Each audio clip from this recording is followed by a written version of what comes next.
Free Speech TV is in their fund drive right now, their fundraising drive, and so it would be a great time for you to call 877-378-8669, 877-378-8669, and of course you can go to the Free Speech TV website and donate there as well. Please be sure to mention the show. There are a lot of great goodies that Free Speech TV is offering right now as part of the funds drive, and in fact, there's quite a few. But the important thing is to call 877-378-8669. Here's some information on one of the things that you can get. With a $20 contribution, and $20 may not sound like a lot of money, but you know, to Free Speech TV, actually it is. This is an entire television network that runs on a little tiny budget. For the $20 contribution, you get a Free Speech TV sticker, 3x8 clear window with a logo of Free Speech TV. Please call now. You know, it's the holiday season, and traditionally a time for giving. The last 2 days, we hit less than 20% of our goal for each of those 2 days. We are way down. We really need your help. 877-378-8669. If your gift is more than $100 to Free Speech TV, they will, and you're going to want to do it quickly because it's got to get to you, and then you've got to send it out to somebody else. They will send you a card that you can send to somebody or give to somebody indicating that you've made a gift in their name. So, you know, that's a gift-giving possibility. We also have, you know, a bunch of premiums that I'll describe in just a moment. But the point is not, let's get the goodies, you know, or even let's give a gift, but let's keep this network on the air. I'm very concerned. We need to keep Free Speech TV running. And I don't want to do a 4-week-long or a 3-week-long fundraising pitch.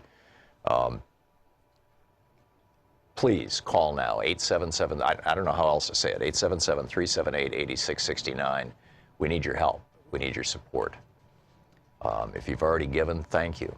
Thank you so much. But if you haven't, please call now, 877-378-8669 is the telephone number. We're just way, way down, and I don't know, frankly, why. I know, a year ago we had a soft fundraising drive around this time, but it was 2 years ago. But that was because it was an election year and people were giving to presidential candidates and things. Last year, I think we did pretty good. This year, I just don't know what's going on. We need your help. 877-378-8669 is the telephone number. With a $20 gift, you get a free speech TV window sticker or, car window sticker or whatever you'd like to use it for. With a $60 gift, you get the ceramic Tag You're It coffee mug with, for better or for worse, my face on it. With a $72 gift, you get the new 2018 newly released edition of The Last Hours of Ancient Sunlight, a book that, well, in fact, we had somebody call in yesterday and say that she was a teacher and she uses it in her classroom, in a college class. I know a number of universities around the country have used this book. Doesn't mean that it's written like a textbook, though. It's, in fact, the person who called yesterday was using it in an English lit class to say this is how you do good writing, which was really, that was really flattering, or that was really cool, or whatever the word is, but nice to hear. Put a lot of work into it, and I think that if you haven't read The Last Hours of Ancient Sunlight, you really need to. I think it's the most important book I've ever written. So, and it's new and updated. So that's with a $72 gift. With a $120 gift, get a Free Speech TV t-shirt. With a $240 gift, the NLP webinar, and also the 2018 re-release of The Last Hours of Ancient Sunlight. With a $360 gift, you get a 5-book special. In addition to The Best Democracy Money Can Buy by Greg Palast, you get Last Hours of Ancient Sunlight, Unequal Protection, the Thom Hartmann Reader, and Rebooting the American Dream, all by me. Last Hours, of course, I just described. Unequal Protection is a book that a lot of people use as a, oh, here's what's going on. It describes how corporate personhood came about with this 1886 case. Of course, some of the origins of it go back to, I think it's 1819, the Dartmouth case, but this 1886 case was the one that the Supreme Court and everybody else always mentions. It's kind of the pivot point. And it was a scam. It was an absolute scam put together by the Chief Justice of the court, or not the Chief Justice, the clerk of the court. Wasn't even a justice, who was the son of the governor of Massachusetts, very wealthy man named John Chandler Bancroft Davis, who wrote a bunch of books himself. Well, you can read the whole thing. It's an amazing story of the hijacking of America, of American democracy by corporate power in 1886. That's the Unequal Protection book. The Thom Hartmann Reader gives you chapter excerpts from many of my books. I don't recall how many, 9, 10, something like that. And Rebooting the American Dream is the book that Bernie was so excited about. It's 11 specific policy prescriptions to put America back together and put the middle class, the working class, back together. And Bernie liked the book so much that he wrote a cover letter for it that we delivered the book along with the cover letter to his 99 colleagues. He wrote the letter specifically to his other Senate colleagues. And with a $480 gift, you get everything I've mentioned: the sticker, the coffee mug, The Last Hours of Ancient Sunlight, the other 4 books, the Greg Palast book or CD, the Free Speech TV t-shirt, the whole shooting match, $480 or $40 a month for a year. And with a $1,000 gift, come to Portland and hang out here with us for the last hour of the show. We'll have fun, and we'll go next door, or not next door, it's just down the street, but there's a couple of nice restaurants in the area, but there's one right down the street from us, and we'll just walk over there and have a nice lunch. So, and we typically do that with 5 or 6 people at a time, and it's really, really nice. But no matter what, how much you can give, whatever gift premium you may want, the bottom line is we need to keep this network going. 877-378-8669. Please call now. Thank you so much. Want to connect with the show online? You can find the Thom Hartmann Program on Facebook, Twitter, and Instagram.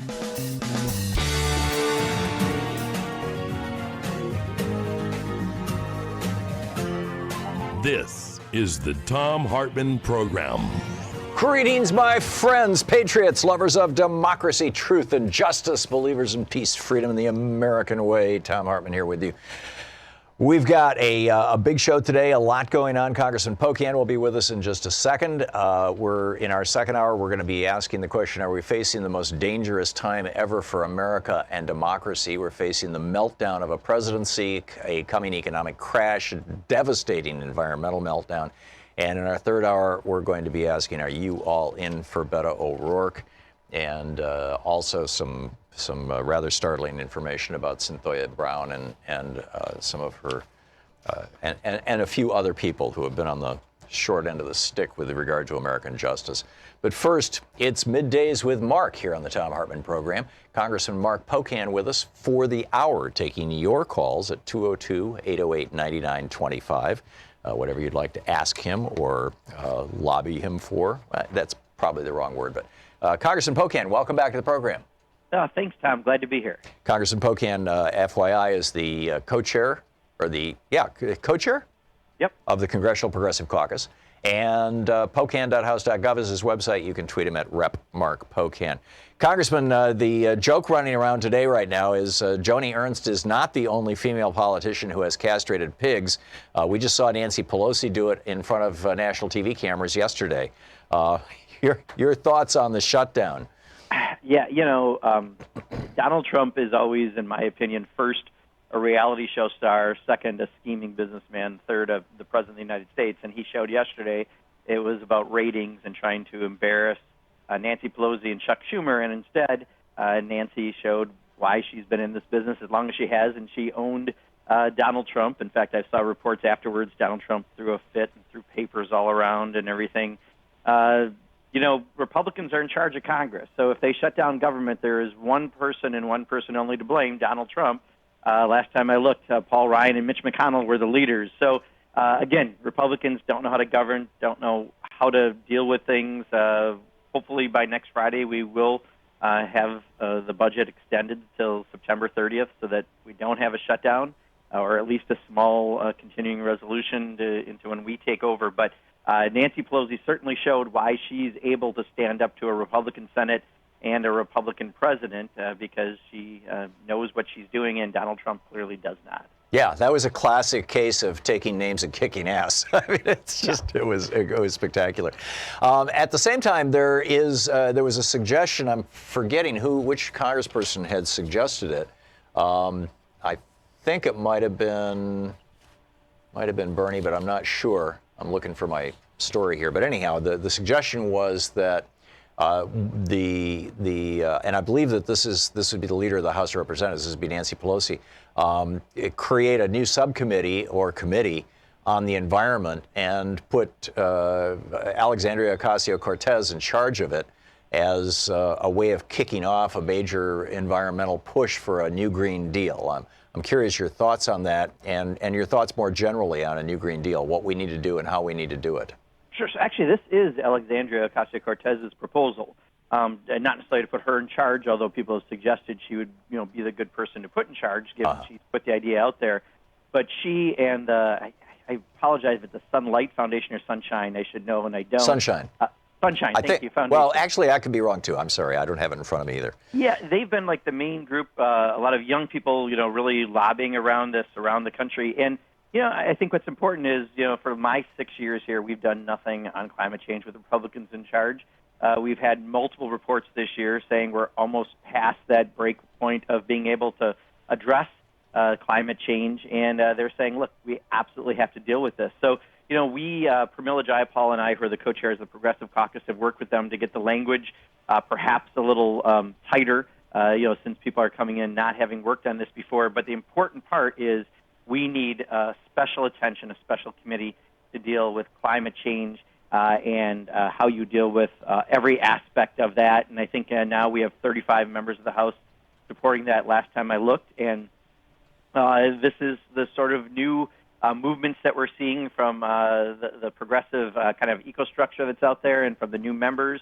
And it's very exciting because we absolutely have to address climate change, have not as a Congress under Paul Ryan, for that matter, John Boehner, and this is our opportunity. So she deserves a lot of credit for leading that debate. Amen. Congressman Pocan is taking your calls for the hour. Congressman, ready to pick up some calls here? Absolutely. Okay. Omar in Herndon, Virginia, you're on the air with Congressman Pocan. Tom, thank you so much for taking my call, and good day to Mr. Pocan.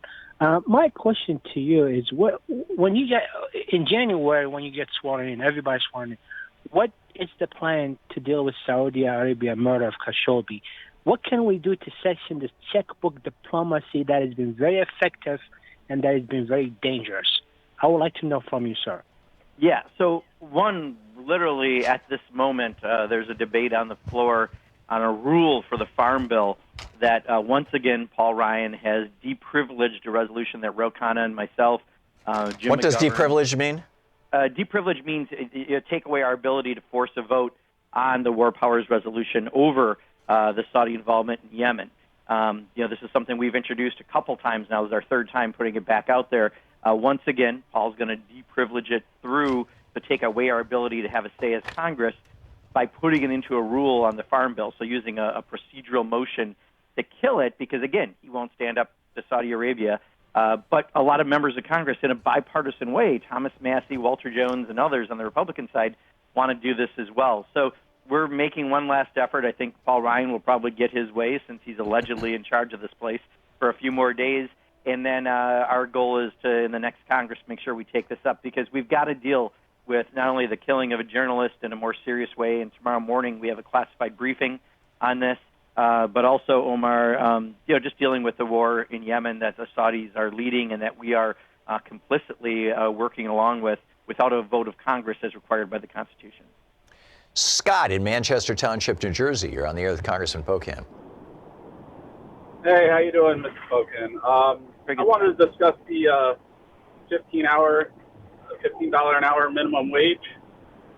My concern is I'm in the construction industry, and if we don't follow it with enforcement of people that hire people for cash or illegals, that it would negatively affect my business. Yeah, Scott, so I think that is an important component that we're not seeing maybe this Department of Labor versus the last Department of Labor under Barack Obama deal with, which is, you're right, there is a black market employment that's out there that we should be going after, because you're not having people properly, paying their taxes off of that. We also have the improper classification of people, I think, that also causes some problems. But none of us should hold that back from actually lifting wages. We are so long overdue in increasing the minimum wage that the bill that will ratchet it up to eventually $15 is a priority going into the next Congress. But you're right, we also have to make a priority is protecting workers through the Department of Labor, which is its job to do, and we're going to need to make sure that this Department of Labor is protecting workers as well as they are the employers. Dwight Eisenhower, if I could just go off on this for a second, yeah. Dwight Eisenhower oversaw an administration that put employers in jail for hiring people who are not citizens. To reduce that, they tried that Bracero program that failed and turned out to be a racist disaster. John Kennedy put people in jail for employing people who are not citizens. Lyndon Johnson did. Richard Nixon did.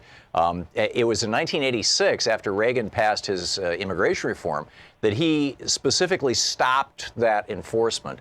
And the story that I've heard from more than one source is that he did so at the request of the meatpacking and construction industries, who literally, even today, you can find some of these broadsheet newspapers down in Mexico in Spanish with ads for meatpacking plants and construction sites around the United States saying, if you can get into the country, here's a job for you.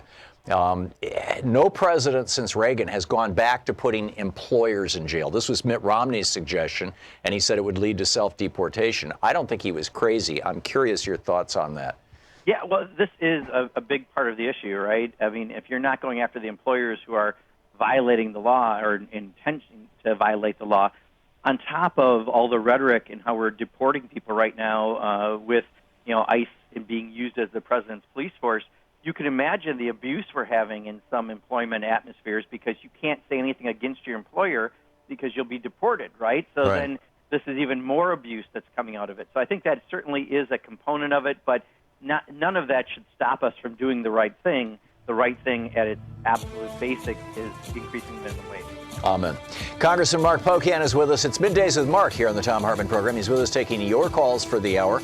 We'll be back with more of your calls for Congressman Pocan right after this. He is the co-chair of the Congressional Progressive Caucus. His website, Pocan, POCAN.house.gov. You can tweet him at Rep. Mark Pocan, as in Representative Mark Pocan, Rep. Mark Pocan. And we'll be right back. This is the Thom Hartmann Program. 16 and a half minutes past the hour. We're back right on the other side of this break with Congressman Pocan taking your calls.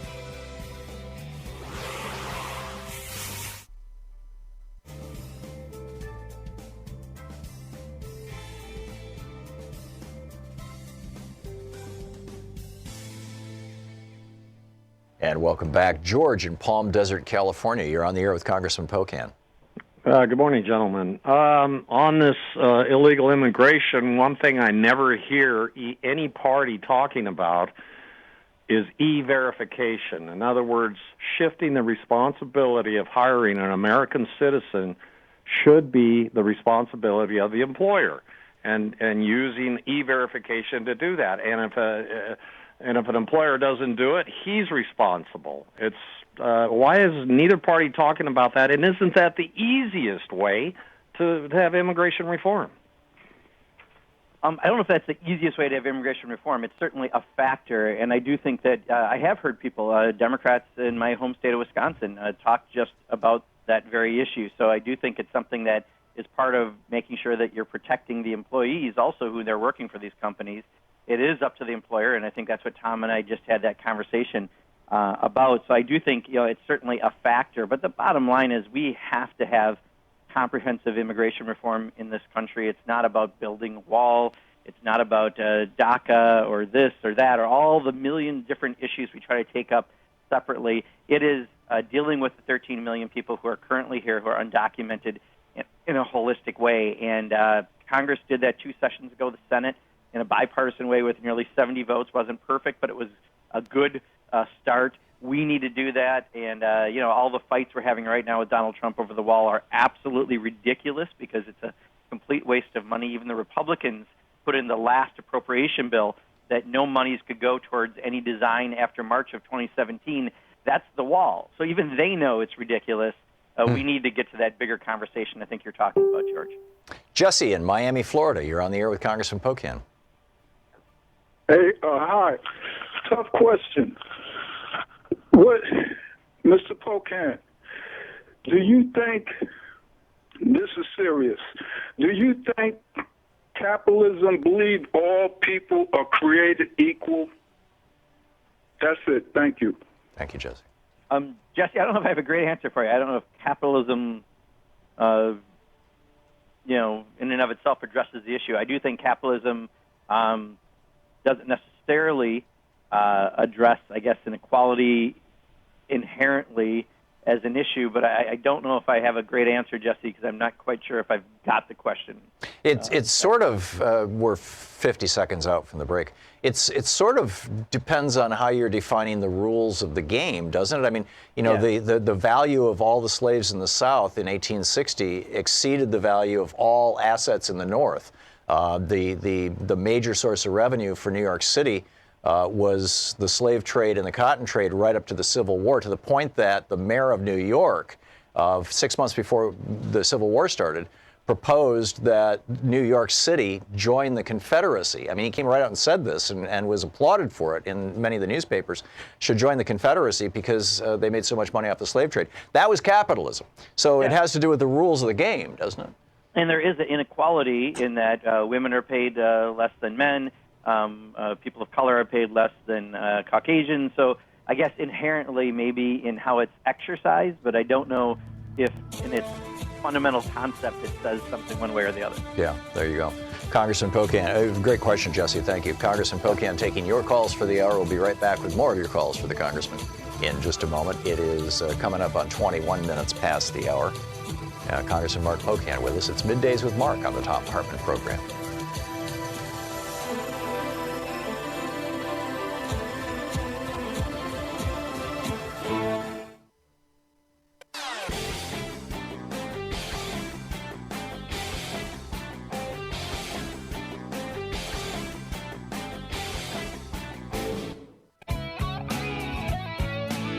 Welcome back to Middays with Mark on the Thom Hartmann Program. Congressman Mark Pocan taking your calls. Curtis in Seattle, you're on the air with Congressman Pocan. Yes. Good morning, Congressman Pocan. I just had a quick question for a point of reference. Has there ever been a time that the Democrats threatened to shut down the government because they didn't get their way? I know the president alluded to that yesterday in his temper tantrum there with Schumer and Ms. Pelosi. So I'm just trying to check if there's ever been a time that they've demonstrated that kind of unprofessionalism. Thank you. Curtis, my guess is Tom is more of a student of history on this than I am. I can't think of one offhand, but I think yesterday was really unique, and it's not just, Donald Trump did his best to try to put the blame on the minority party. And while you could argue that if you don't have 60 votes in the Senate, you can blame the minority party, the problem is he also doesn't have the votes in the Republican House of Representatives because of the crazies who represent parts of the Republican Party here. So what he was trying to do is misdirect the public from the fact that even his own political party doesn't agree with him or can't govern, hence Paul Ryan's ineptness in the final month of his term as Speaker. He's trying to distract, and I think that's where Nancy Pelosi and Chuck Schumer did a great job of putting it back on. It is owned by Donald Trump and the Republicans, and if Donald Trump can't handle it, it is indeed his problem. Yeah, and I may be wrong on this, but I'm pretty sure that using a government shutdown as a political weapon was essentially invented by Newt Gingrich in the late 90s to use against Bill Clinton. And I don't think that a Democrat has ever done it. But, we'll probably, if one has, somebody will call and correct us. Yeah. Bernard in Westfield, Wisconsin, you're on the air with Congressman Pocan. Hello, Congressman. Thanks Hi, for Bernard. the work you're doing for undocumented workers and just undocumented people in general in this country. But I was wondering, is it possible, since you're going to be controlling the purse strings in the country, or the Democrats, I should say, is it possible to defund the voucher program? It'd make a great stick to use against the Republicans in the state. School vouchers. Yeah, so Bernard brings up a point, because in Wisconsin, we are one of the first states that went down the failed experiment in taxpayer-funded vouchers, taxpayer dollars going to private schools. It has not proved to improve academic performance at all. In fact, just the opposite. It leaves behind certain types of students, especially disabled students, people with disabilities, and it's just had a lot of bad promises that have never come true. And I think we can try to do that. We can have hearings as well to talk about the performance issues, which I think we'll probably do on my appropriations subcommittee, which includes labor, human services, and education. But we still have to deal with the Senate and the president on this, and I don't think this president, especially after he put Betsy DeVos in charge of education, is inclined to go that way. But we can certainly put the facts out there and let the public see the really lack of performance out of these, and in fact, who all gets left behind when you put taxpayer dollars into private schools. Bill in St. Paul, Minnesota, listening on KTNF. You're on the air with Congressman Pocan. Good day, gentlemen. What me and my friends would like to see, many of my friends, is $0 advocated for any wall. Hadrian's Wall in Britain failed. The Berlin Wall is down, and the Great Wall of China wasn't that good. If there's any wall built already, I'd like to see 3 more sides added onto it on the American side and put Trump in it when they throw him in jail. Your turn. Thank you. Bill, I like your spirit. I agree with you. I mean, there's no money that can be used for a wall, I think, effectively. This is a concept that's really more of a talking point for Donald Trump when he has rallies to get his more racist base excited. And this is something that he loves to talk about. He looks at it from a rating perspective. But even the Republicans in the appropriations process understand it's not realistic or necessary, which is why they put the language in last time that no money for border security could go towards any designs after March of 2017, which is when the design for the wall came out. So really, this issue should be much easier to resolve than it is. Donald Trump is holding his breath like a child, and we saw that all executed yesterday. So I agree with you, Bill, at least on the no need for a wall. The rest I'll leave to posterity, what may happen as far as the future for Donald Trump. But no money should go towards a wall. Yeah. Kevin, we have 45 seconds to the break. You have a really quick question in Santa Fe, New Mexico? Yes, thank you, Congressman, for taking my question. I wonder if you have ever considered a concept I learned on this program about postal banking and whether or not it's in our platform or has been considered in your discussions, and also state banking, like I believe South Dakota has, and they have weathered the recession much better, and it seems to be a good way to reduce the power of the large banks. Quick answer? Yeah, I think we have talked when we talk about how to make the post office more profitable. First of all, get rid of this 75-year requirement to pre-fund things like pensions and healthcare, but more importantly, allow some additional services, and this is one of the things suggested. And postal banking is one of those services that you guys are all over? That's been talked about. I'm not sure if it's actually formally in the bill that's in this Congress, but I know it's certainly been talked about. Yeah. Bernie had been plugging that on this program for 11 years. I mean, it just absolutely consistently. And when I lived in Germany, the banks, you could do your banking at the post office. It was pretty amazing. We'll be back with more of Congressman Pocan right after this. You're listening to the Thom Hartmann Program. Call 202-808-9925.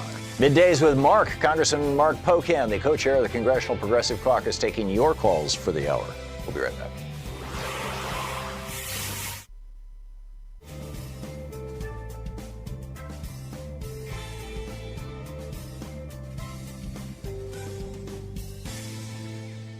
It's the holiday season and traditionally a time for giving. The last 2 days, we hit less than 20% of our goal for each of those 2 days. We are way down. We really need your help. 877-378-8669. If your gift is more than $100 to Free Speech TV, they will, and you're going to want to do it quickly because it's got to get to you and then you've got to send it out to somebody else. They will send you a card that you can send to somebody or give to somebody indicating that you've made a gift in their name. So, that's a gift-giving possibility.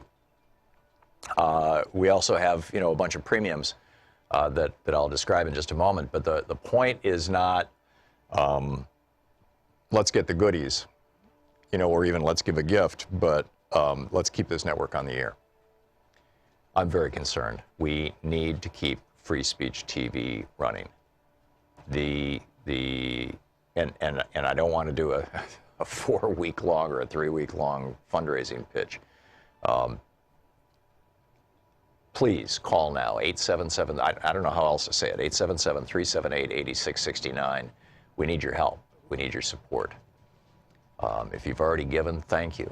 Thank you so much. But if you haven't, please call now, 877-378-8669 is the telephone number. We're just way, way down, and I don't know, frankly, why. I know, a year ago, we had a soft fundraising drive around this time, but it was 2 years ago. But that was because it was an election year, and people were giving to presidential candidates and things. Last year, I think we did pretty good. This year, I just don't know what's going on. We need your help. 877-378-8669 is the telephone number. With a $20 gift, you get a Free Speech TV window sticker or car window sticker or whatever you'd like to use it for. With a $60 gift, you get the ceramic Tag You're It coffee mug with, for better or for worse, my face on it. With a $72 gift, you get the new 2018 newly released edition of The Last Hours of Ancient Sunlight, a book that, well, in fact, we had somebody call in yesterday and say that she was a teacher and she uses it in her classroom, in a college class. I know a number of universities around the country have used this book. Doesn't mean that it's written like a textbook, though. It's, in fact, the person who called yesterday was using it in an English lit class to say this is how you do good writing, which was really, that was really flattering, or that was really cool, or whatever the word is, but nice to hear. Put a lot of work into it, and I think that if you haven't read The Last Hours of Ancient Sunlight, you really need to. I think it's the most important book I've ever written. So, and it's new and updated. So that's with a $72 gift. With a $120 gift, get a Free Speech TV t-shirt. With a $240 gift, the NLP webinar, and also the 2018 re-release of The Last Hours of Ancient Sunlight. With a $360 gift, you get a 5-book special. In addition to The Best Democracy Money Can Buy by Greg Palast, you get Last Hours of Ancient Sunlight, Unequal Protection, The Thom Hartmann Reader, and Rebooting the American Dream, all by me. Last Hours, of course, I just described. Unequal Protection is a book that a lot of people use as a, oh, here's what's going on. It describes how corporate personhood came about with this 1886 case. Of course, some of the origins of it go back to, I think it's 1819, the Dartmouth case, but this 1886 case was the one that the Supreme Court and everybody else always mentions. It's kind of the pivot point. And it was a scam. It was an absolute scam put together by the Chief Justice of the Court, or not the Chief Justice, the Clerk of the Court. Wasn't even a justice, who was the son of the governor of Massachusetts, very wealthy man named John Chandler Bancroft Davis, who wrote a bunch of books himself. Well, you can read the whole thing. It's an amazing story of the hijacking of America, of American democracy by corporate power in 1886. That's the Unequal Protection book. The Thom Hartmann Reader gives you chapter excerpts from many of my books. I don't recall how many, 9, 10, something like that. And Rebooting the American Dream is the book that Bernie was so excited about. It's 11 specific policy prescriptions to put America back together and put the middle class, the working class back together. And Bernie liked the book so much that he wrote a cover letter for it that we delivered the book along with the cover letter to his 99 colleagues. He wrote the letter specifically to his other Senate colleagues.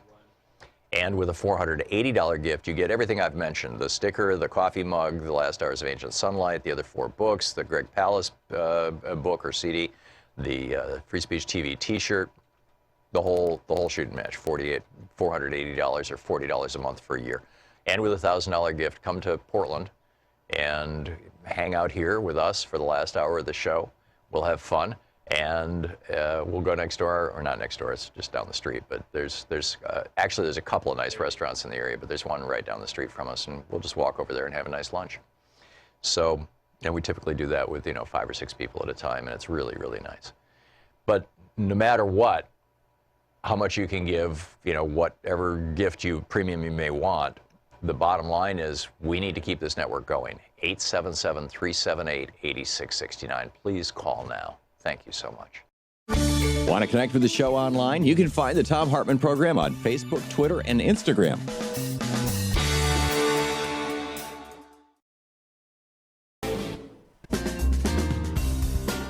Welcome back. It's Middays with Mark. Congressman Mark Pocan taking your calls for the hour. And Gabe in Mentor, Ohio, you're on the air with Congressman Pocan. Hello.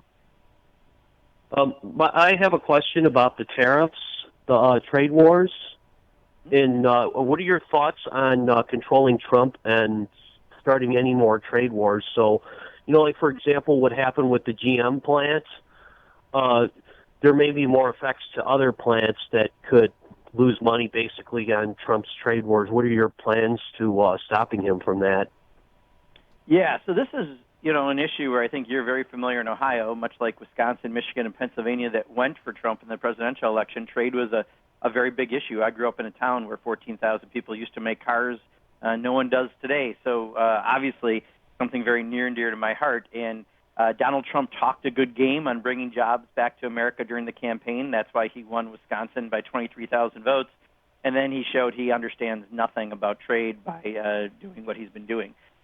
Tariffs in and of themselves aren't bad, especially for countries that violate the rules, but how he's executed them and the way he's done it and in the manner he's done almost everything around trade has shown he doesn't have a clear understanding, and it has right now a negative impact in many ways on us. Right now we're looking at the NAFTA issue, and while he's claiming he did something big, he's got marginally better labor protections, but there's no enforcement whatsoever, so it doesn't really matter. It's not real. So there's a lot of issues when it comes to trade. The good news is in the next Congress, Democrats are in charge, and we can hopefully negotiate for better standards and try to make him live up to what he claimed during the election. And I think that's the best way that we can try to hold those tariffs and other things he does in trade in check. Just FYI, breaking news, Michael Cohen was just sentenced to 3 years in prison. He has a year to appeal that. So I don't know if you want to comment on that or No, I tell you, obviously part of why I think Donald Trump has been more unhinged than normal, if that's even possible, is because of all of this, right? I mean, just the last 10 days have been terrible for the president. They're clearly showing that he's in serious trouble, and January 3rd, we're going to start having hearings that the Republicans should have had. Yeah. Bruce in Franklin Park, Illinois. You're on the air with Congressman Pocan. Oh, hi, Tom. Thank you for taking my call. Thank you, Mr. Mark Pocan, for being there every week for this program. It's a wonderful thing that you do. Thank you.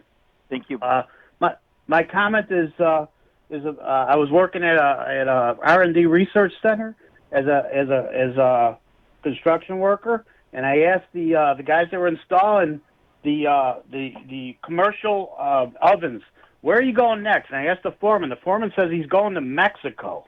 I says, great. Who you taking with you? And his answer was, nobody. I can't even take my right-hand man with me.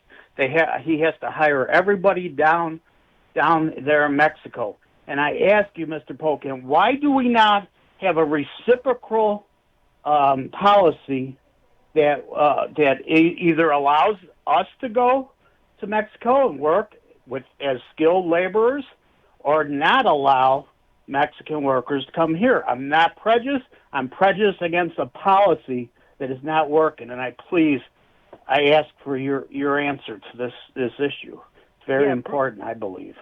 Bruce, if I can, let me just take it a drop higher, and hopefully I'm still answering your question, but this is one of the very problems we have with some of the trade agreements, specifically NAFTA. When you don't have labor standards as strong as they should be, you are allowing people to either move jobs to Mexico to pay cheaper or to have the sort of situation you're talking about. And that's why we have to have stronger labor standards, period. So where Donald Trump got some marginally, and I do mean marginally, stronger labor standards, he does not have the enforcement mechanisms in the trade agreement to make sure they actually happen. So it's really putting lipstick on a pig rather than anything that actually is substantive and real.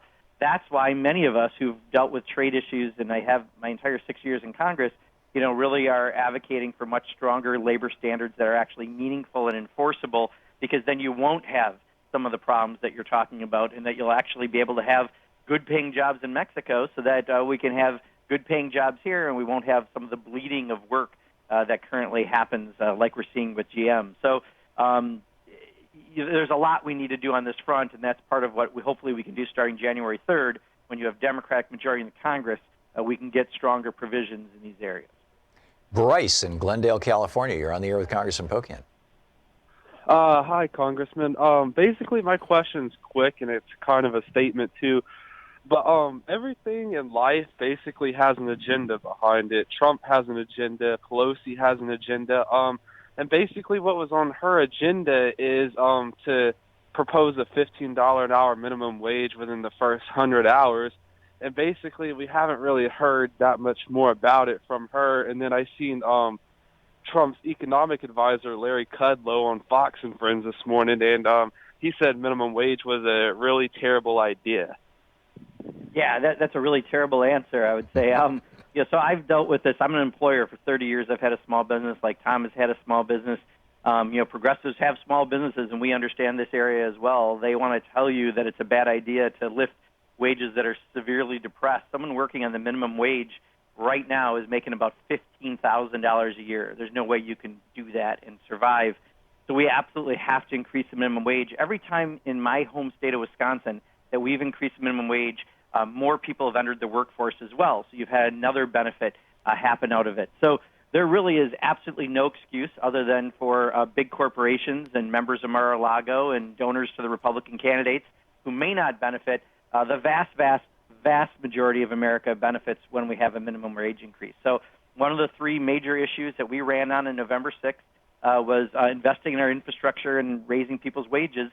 Raising minimum wage is absolutely a part of that. So we're going to get it done. I think ultimately Trump will even realize it, because last time I looked, something like 85% of businesses already were very close to like a $12+ an hour wage. It's really some laggards that are really holding most people back. And a rising tide does lift all boats, puts more money into the economy, and that will spur more job growth. So to me, it's a no-brainer. But members of Mar-a-Lago, I'm sure at Christmas when Donald Trump goes down, they don't like the idea.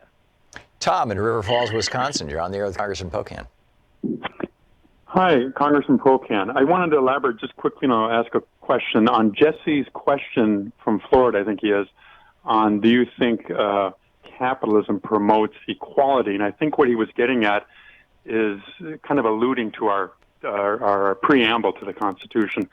And basically, I think, and Jesse always calls in, talking about this dynamic tension between our economic system and our political system, capitalism versus democracy. And the Republicans have convinced through their libertarian toxic thinking, like Paul Ryan, that our freedoms emanate from our economic system, whereas the Democrats should say, no, our freedoms come from our democratic system. So there is this innate dynamic tension between the two systems, and the Democrats do not message well enough to tell the people, no, your freedoms are from our Constitution, our political system. What can we do to get that message out and improve our voting or our democracy, and let the people know it's not capitalism that gives you your freedom? Yeah, Tom, good point, because, they talk about free market as if that is a religion, as opposed to you're talking about the greater good for society in general, and, we take care of our neighbors and friends, and it's more of a not even a political system, but a system of life.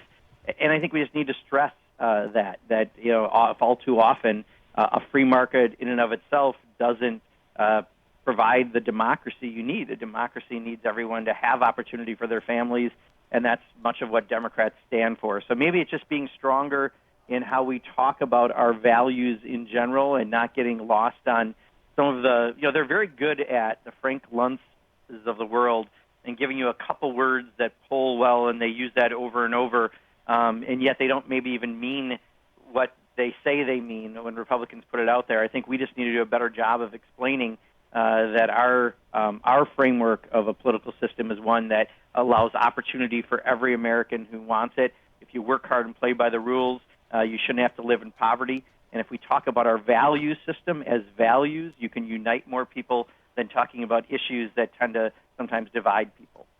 Jonathan in Port Jefferson Station, New York. You're on the air with Congressman Pocan.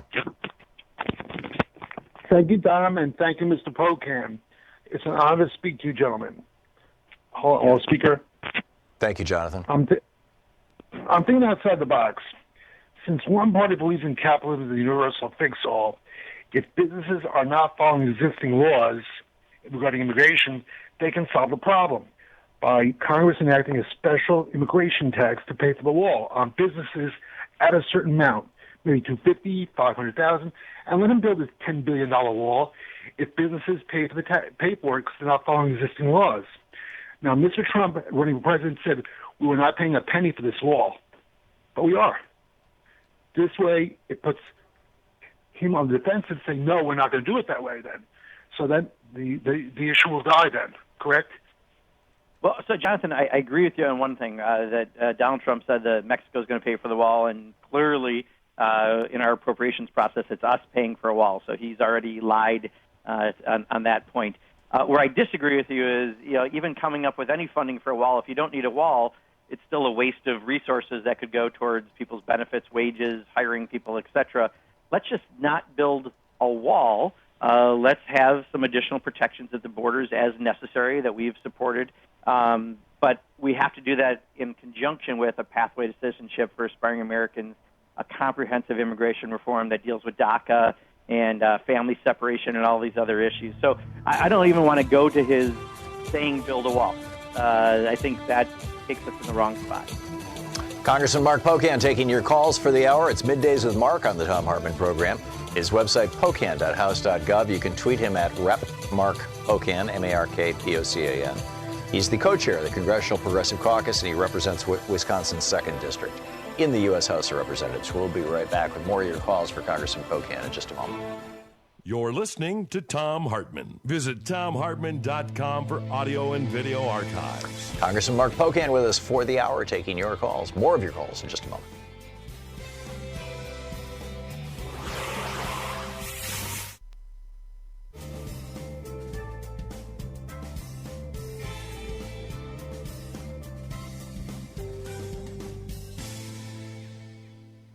And welcome back. Justin in West Hills, California, watching us on Free Speech TV. You're on the air with Congressman Pocan. Thank you for taking my call, and thank you, Congressman Pocan, for doing this. I just wanted to say I'm reading a tweet that I just read from John Schwartz, who writes for The Intercept, and he says, I wasn't paying close enough attention. Congressional Dems haven't killed pay-as-you-go. Just their unbelievably stupid proposal to require a 3/5 majority to raise taxes on the bottom 80%. Nancy Pelosi has been promoting pay-as-you-go, a concept which would mandate all new spending is offset with budget cuts or tax increases. Progressives have been arguing that it would handcuff a true progressive agenda, especially given the complete lack of interest from Republicans in deficit reduction policies. And I'm almost done. It would create a one-way ratchet, constraining activist impulses of liberal policymakers while giving conservatives free rein to blow giant holes in the tax code. Indeed, Republicans waived the rule in order to pass the Trump Justin, tax what's your question? So my question is really simple. How are we going to get any of these progressive ideas done when Nancy Pelosi is supporting that policy of pay-as-you-go? Real simple. Yeah. So first of all, I don't think that's a fair representation. I think some people, always debate is the glass half full or half empty. Some people debate why isn't it a gallon jug, and I think this is one of those examples. We have been fighting on rules that we won't even vote on until January. So a lot of this is angst over nothing. But there are some proposed rules around PAYGO, around there was a tax. We won't raise taxes on a certain group of people. There are a bunch of other rules. We had a big victory this week that we got them to pull back the one that talks about taxes because it was a rule that Republicans violated when they passed their tax break for the most wealthy.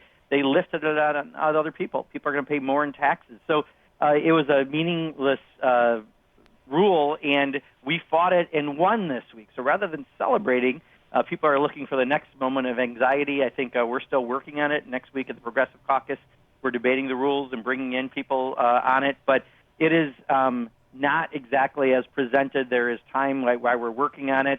And sometimes people need to celebrate instead of just wring their hands because when we have victories, I do think that's important for progressives to do, and I don't think we do it enough. James in Shasta Lake, California. James, we just have a minute to a hard break here. Can you make a quick question, please? Is that for me? You're talking Yes, to me? sir. James, you're on the air. Thank you. I was hearing you and Congressman Pocan talking to that gentleman about capitalism versus equality. And I think your answer was really good on him. I would say it depends on whether capitalism is regulated or not. If it's not regulated, then capitalism is the enemy of democracy and the enemy of people making a good living and having control of their own lives. If it is regulated, then capitalism can be fine. There's nothing wrong with it, but it has to be regulated. Congressman? Yeah, James, actually, you bring up a great point. Thanks for saying that. I think that's a succinct way of describing it, because unbridled capitalism can be awful. But we have to have checks and balances and regulations, and that's part of why we fight for the ones that make sense to protect workers, the environment, and other reasons. Yeah, otherwise it's like having a football game or a baseball game where there's no rules and no referees. Yeah, exactly. I mean, it's called chaos. Yeah. Congressman Mark Pocan taking your calls for the hour. We'll be right back. It's coming up on 10 minutes before the hour. Middays with Mark on the Thom Hartmann Program, the place where smart people get their news. We'll be right back.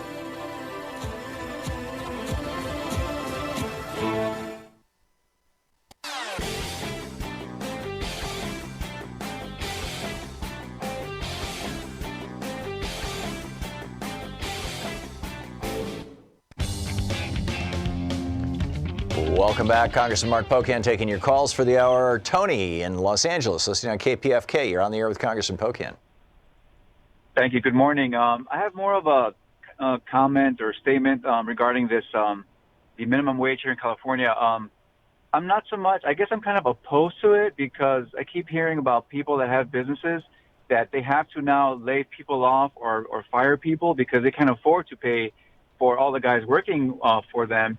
And also, they may raise prices now on whatever, on their goods, right, or in a restaurant, right, on their prices for the meals and stuff. And so there you go. That's my statement, comment. Yeah, Tony, I guess what I would say is, there's a lot of powerful money folks that want you to think raising people's wages would be a bad thing because it's going to be bad for their the top shareholders or the people who own the companies. In reality, I'd say don't follow the anecdotes, but follow the actual data. And, generally we found when you raise the minimum wage, more people enter the workforce, more money is put into the economy, which allows people to, from the grassroots up, grow the economy. Let's face it, a billionaire may buy one really, really expensive couch, but 1,000 people buying couches stimulates the economy more. And I think you just got to look at it from that perspective. So there are people who have a self-interest in not wanting to raise the wage, but in the long run, it benefits society much better when we do it. In other words, Tony's frame is essentially a lie. I always say, if a company can't do business and pay a decent wage, they have no right to be in business. Yeah, it's a terrible business model to rip off the people who work for you. Yeah, amen. Royce in Clear Lake, Michigan. You're on the air with Congressman Pocan. Yes, this is Royce Walker from Clark Lake, Michigan, near Jackson. And my question is that does the minimum wage, when it does increase, will that be for restaurant workers, which are basically tip workers, and home care workers, which is they make minimum wage, maybe less than $25,000, not even $20,000 a year, and that they sometimes work like on a salary basis versus hourly basis, so they work on overtime, but they don't get the overtime pay. That's my question. Yeah, Royce, you bring up great points. So, first of all, it'd be lifting all the people who are currently paid the minimum wage. Most people who are caregivers are paid a minimum wage. To put someone on salary, there are certain qualifiers they have to follow that generally never would work for someone who is a caregiver, but that would be then enforcement of the law. And the second point you bring up that's really valid, in California and some other places have led on this, is tipped workers. I personally find it ridiculous that you can be a server and being paid $2.25, $2.35 an hour, which is ridiculous because you're expecting people's tips to pay for that. And I think that absolutely has to be increased. That may not, it depends what the final proposal will be in the next session, but we have to be cognizant of those workers as well. And again, to me, it's one of the things that's always perplexed me, that you could pay anyone that little and expect that to be a livable wage. David in St. Paul, Minnesota, listening to KTNF. You're on the air with Congressman Pocan. Yeah, thanks for taking my call. Hey, I was just wondering, as a means to maybe slowing down the award production machine that we have in this country, I'm wondering about a discussion about a war tax, and similar to the medical device tax, that when these companies are building these weapon systems and selling them to Saudi Arabia or whoever we're selling them to, why isn't there an extra tax on it to go into a fund, so when these bombs and these munitions are used to destroy things, that we're not taking out of our budget or forcing a poor country to rebuild their country. We have funds to be able to rebuild this world, thus hopefully minimizing the damage that this war machine that we have going is doing. I'm just curious about that, and and also it may act as a tariff as far as an extra tax on these companies to decrease their profit motives. Thank you. Yeah, David, I think you bring up an interesting point. The only thing I think you'd have to calculate if you did something like this is, in general, those particular things that are bought are very, very expensive items, and in order to make it, that you'd actually raise some revenue off of it. I'd have to think how you would do that as opposed to something like a sales tax where it's on a large number of items to bring in some real revenue. But, think how ridiculous the current argument is. The reason we're not willing to stand up to Saudi Arabia, who the Crown Prince, our CIA has told us, ordered the killing of a permanent American resident. And the reason we don't stand up to it as a government, or at least this administration doesn't, is because of some potential arms sales, is really the lack of having moral values as a country. Don in Naperville, Illinois. We have a minute and a half to the end of the show, or the end of the hour, rather. Don, you're on the air with Congressman Pocan. Yeah, thanks for taking my call. What I wanted to talk about is just like the Electoral College, I truly believe that the lame duck sessions in state and the Congress and the executive level are out of date. Is there any possibility that, especially in Wisconsin, your state, if Democrats get control, would you be willing to try to abolish that? Todd, it's a good point because we haven't seen this abuse before. It was 2 years ago, North Carolina, now Michigan and Wisconsin. The thing is, at some point, you do need special sessions for certain things that come up, so you'd probably have to work around the actual need, which you sometimes could legitimately have. I spent 14 years in a legislature. I think the big difference is right now, Paul Ryan, because he can't control the Tea Party, we can't even figure out a budget. We can't govern versus a state like Wisconsin where they're overreaching, going past the will of the voters on November 6th. So I think this is a fairly new phenomena we do have to have an answer to. Whether or not it's saying no lame duck, I'm not sure if that's the answer, but we certainly have to figure out how to stop the abuse of Wisconsin and Michigan. Congressman Pocan, thanks so much for being with us today. Absolutely. Thank you, as always. It's great having you on. Middays with Mark, Congressman Mark Pocan. His website, pocan.house.gov. You can tweet him at Rep. Mark Pocan, and he's the co-chair of the Congressional Progressive Caucus. We'll be right back with more of the program. Are we facing the most dangerous time ever for America and democracy? Right after this. You're listening to Thom Hartmann.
Free Speech TV is in their fund drive right now, their fundraising drive, and so it would be a great time for you to call 877-378-8669, 877-378-8669, and of course you can go to the Free Speech TV website and donate there as well. Please be sure to mention the show.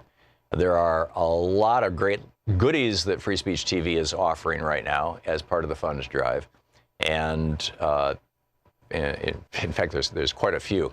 But the important thing is to call 877-378-8669. Here's some information on one of the things that you can get. With a $20 contribution, and $20 may not sound like a lot of money, but to Free Speech TV, actually it is. This is an entire television network that runs on a little tiny budget. With a $20 contribution, you get a Free Speech TV sticker, 3x8 clear window with the logo of Free Speech TV. Please call now. It's the holiday season, and traditionally a time for giving. The last 2 days, we hit less than 20% of our goal for each of those 2 days. We are way down. We really need your help. 877-378-8669. If your gift is more than $100 to Free Speech TV, they will, and you're going to want to do it quickly because it's got to get to you, and then you've got to send it out to somebody else. They will send you a card that you can send to somebody or give to somebody indicating that you've made a gift in their name. So, that's a gift-giving possibility. We also have, a bunch of premiums that I'll describe in just a moment. But the point is not, let's get the goodies, or even let's give a gift, but let's keep this network on the air. I'm very concerned. We need to keep Free Speech TV running. And I don't want to do a 4-week long or a 3-week long fundraising pitch. Please call now, 877, I don't know how else to say it, 877-378-8669. We need your help. We need your support. If you've already given, thank you. Thank you so much. But if you haven't, please call now, 877-378-8669 is the telephone number. We're just way, way down, and I don't know, frankly, why.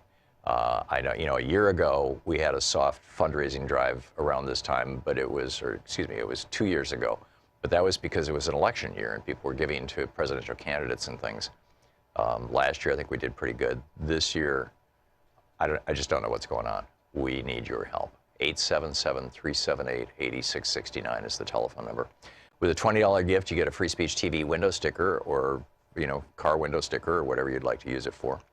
With a $60 gift, you get the ceramic Tag You're It coffee mug with, for better or for worse, my face on it.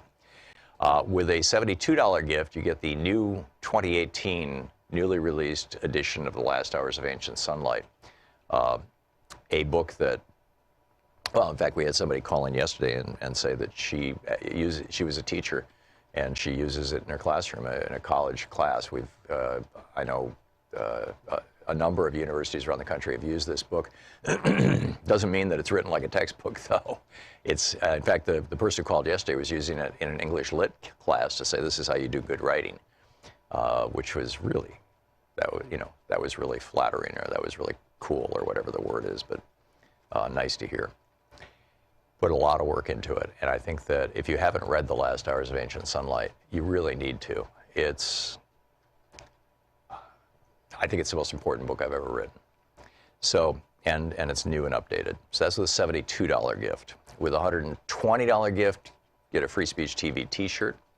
With a $240 gift, the NLP webinar, and also the 2018 re-release of The Last Hours of Ancient Sunlight. With a $360 gift, you get a 5-book special. In addition to The Best Democracy Money Can Buy by Greg Palast, you get Last Hours of Ancient Sunlight, Unequal Protection, The Thom Hartmann Reader, and Rebooting the American Dream, all by me.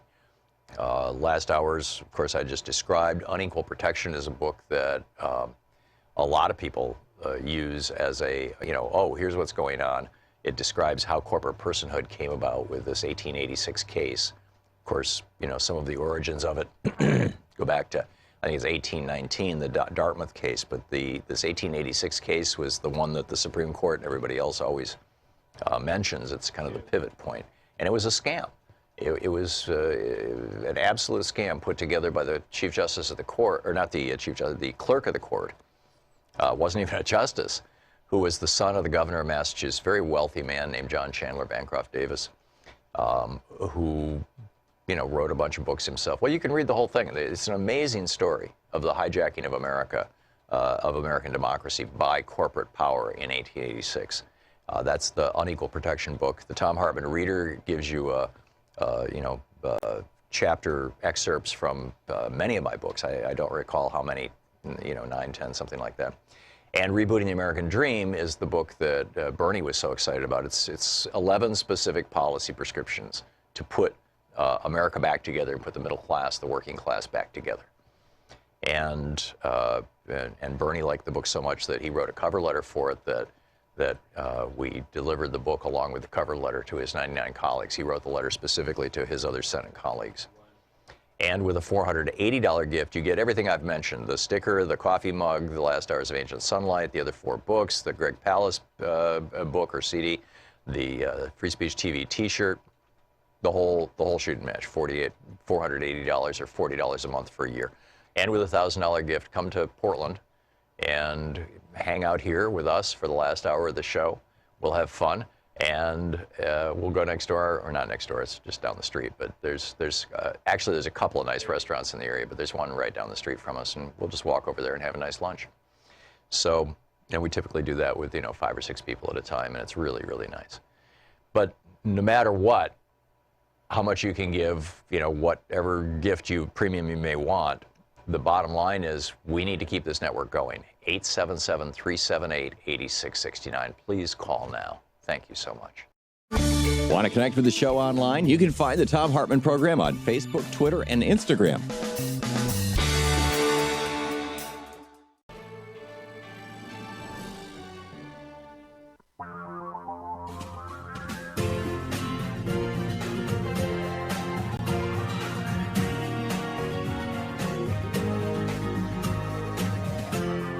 This is the Thom Hartmann Program.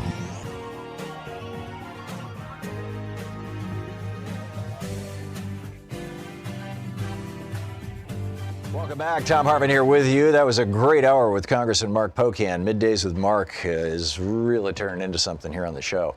And in this, and I believe Bernie's going to be with us next hour.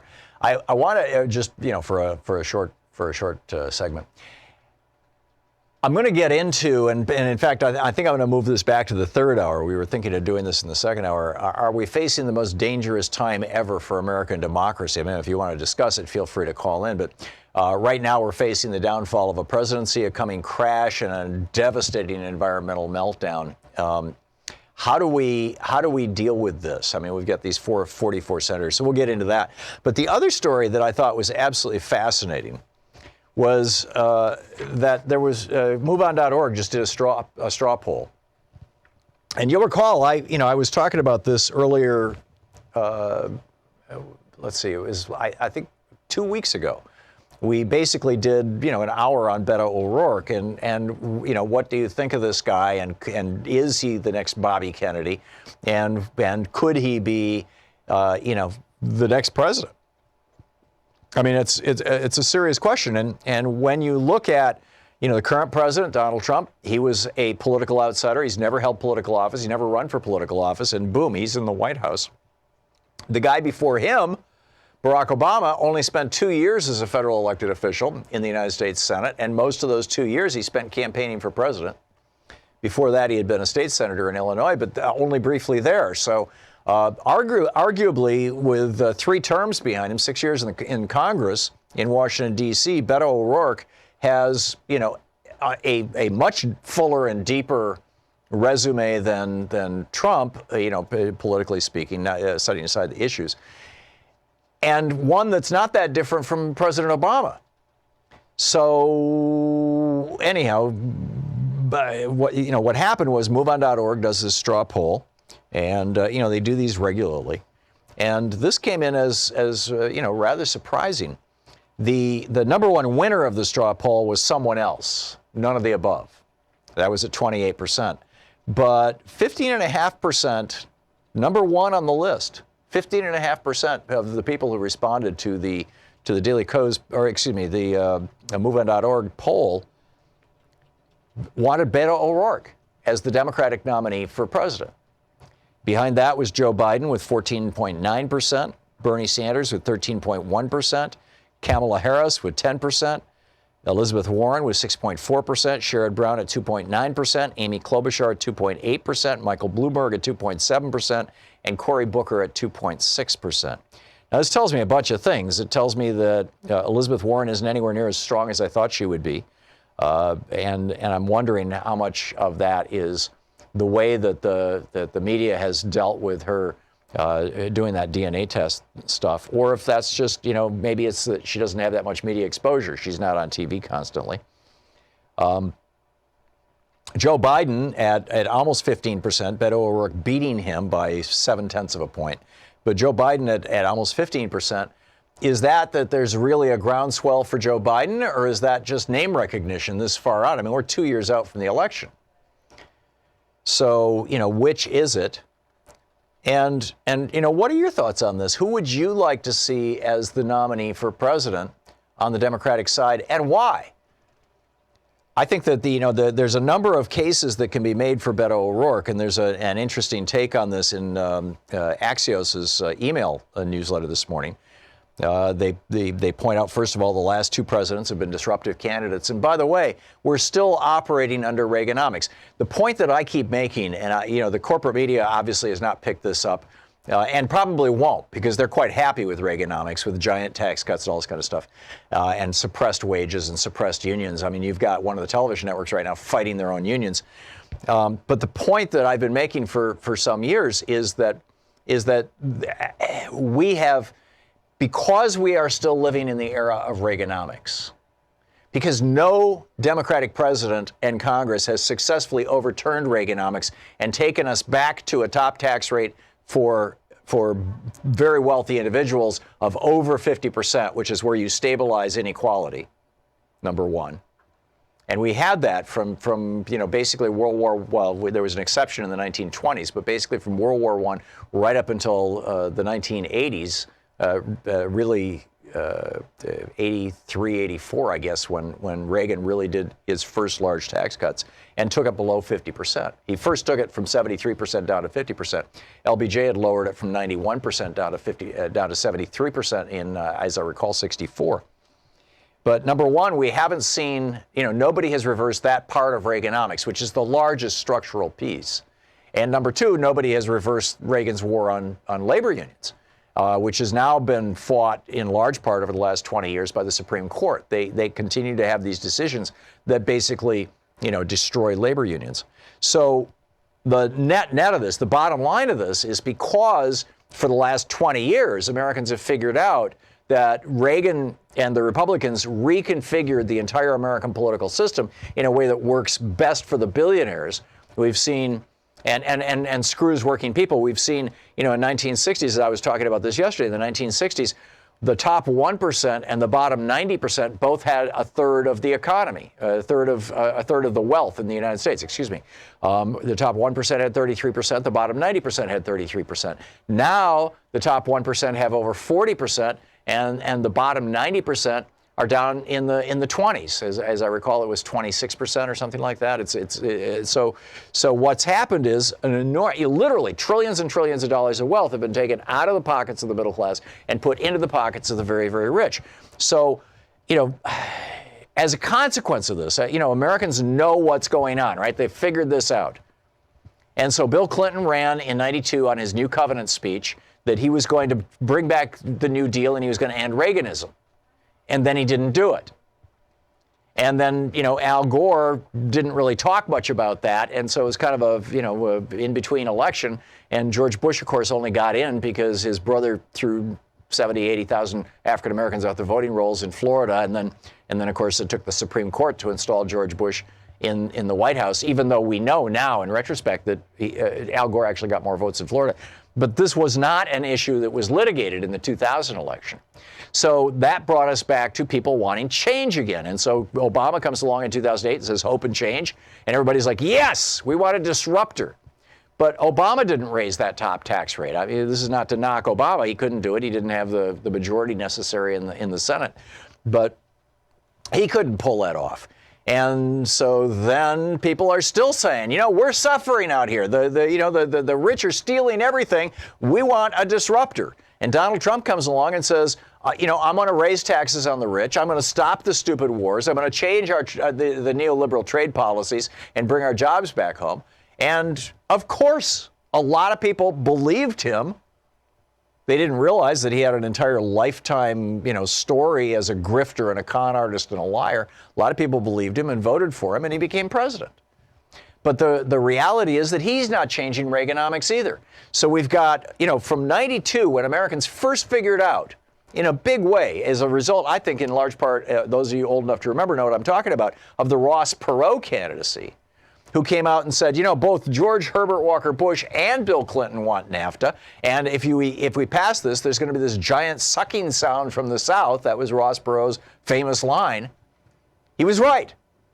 And Americans knew he was right. He got 20% of the vote for president in 1992.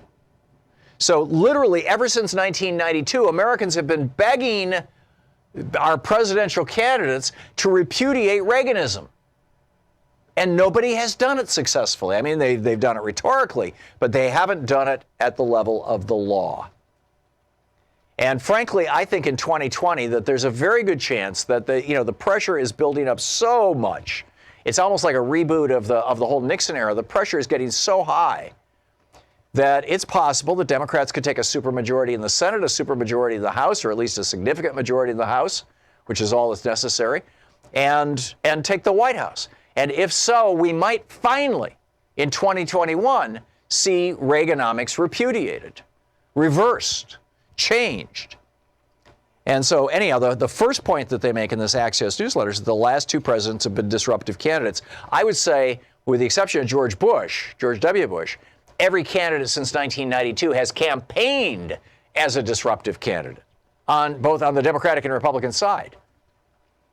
But none of them have actually disrupted. And then they point out that, the poll, that Beto O'Rourke won the poll. And then they go into Beto's appeal. Mikhail Waltz, a major Democratic money bundler in Texas, said, we've had a politics of division for so long. See, this is hearkening back to Reaganism. Young voters are so turned off by that, and Beto is so unapologetically optimistic and forward-looking. There's a huge demographic swath that will get behind Beto just because he's different. You understand what's going on here? This is, disruption. People want disruption, and they think Beto's the guy to do it. Now, he oddly enough, he was not a member of the Congressional Progressive Caucus. He was a member of the New Dem Caucus, which is the corporate Democrats. But it sure looked to me like when he was running against Ted Cruz, he changed his spots. He decided to become a populist politician. Dan Pfeiffer, one of the guys who does the Pod Save America podcast, he says that O'Rourke should run based on the enthusiasm he generates. He says he held town halls every night and seemed to enjoy the back and forth with voters that is key to a successful Iowa campaign. He raised $80 million to take on Ted Cruz, and most of it came from online small donations. He used Facebook to live stream videos of everything from his campaign rallies to eating lunch at Whataburger, which got 124,000 views. He talked about racial injustice and police brutality against black people. He won over moderate Republicans in the suburbs of Texas while attracting women and people of color, and won voters under the age of 30 by 42 points. He beat Ted Cruz by 42 points among people under 30.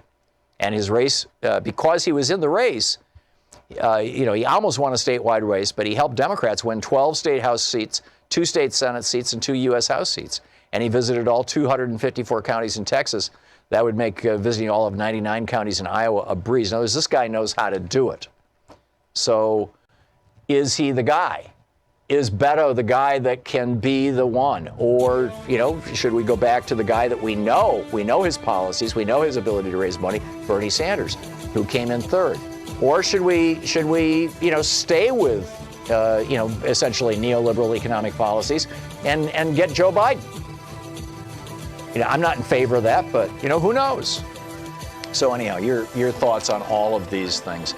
We'll be back in just a moment. This is the Thom Hartmann Program. Did you see this story? Gabe Ortiz is talking about it over at Daily Kos.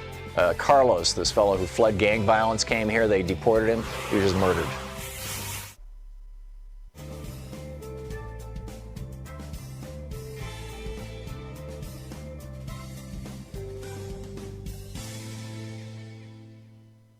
And welcome back. Evelyn in Bowie, Maryland. Hey, Evelyn, what's on your mind today? Hi, Tom. I hope this is not too far off the topic, but if you would remember, not too long after Donald Trump was elected, he had a closed-door meeting with 2 or 3 Russians in the White House where he did not allow the American press or any transcripts. And also that we found out about it through the Russian press. Right. Did anyone ever find out what that meeting was about, and why is that not being talked about? I have a feeling it's being talked about a lot in Robert Mueller's office. Okay. Okay. Because it looks like basically the scam that Trump was running was if this Russian bank, which is under U.S. sanctions, because of the whole Ukraine thing that goes back to the Obama administration. If this Russian bank is willing to finance a Trump Tower in Moscow, then Trump, and they said that they were finally in I believe it was in 2015 while Trump was running in the primary. They said that they would fund it. And if that's the case, then the only obstacle to building Trump Tower in Moscow once Donald Trump loses the election, which he fully expected to do, he hadn't even written an acceptance speech, would be to get rid of the sanctions.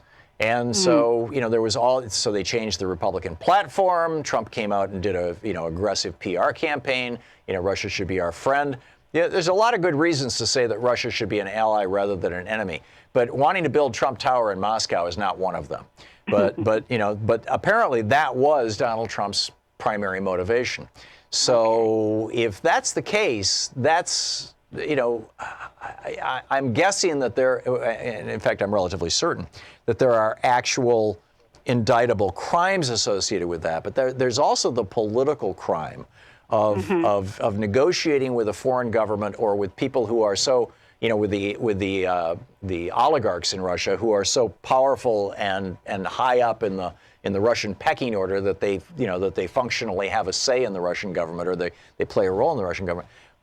Doing that in and of itself, if he had been doing it in public and in the open, there's, as Steve Cohen pointed out on the show last week, there's no law against, negotiating with a foreign government on behalf of business. McDonald's has stores in Moscow.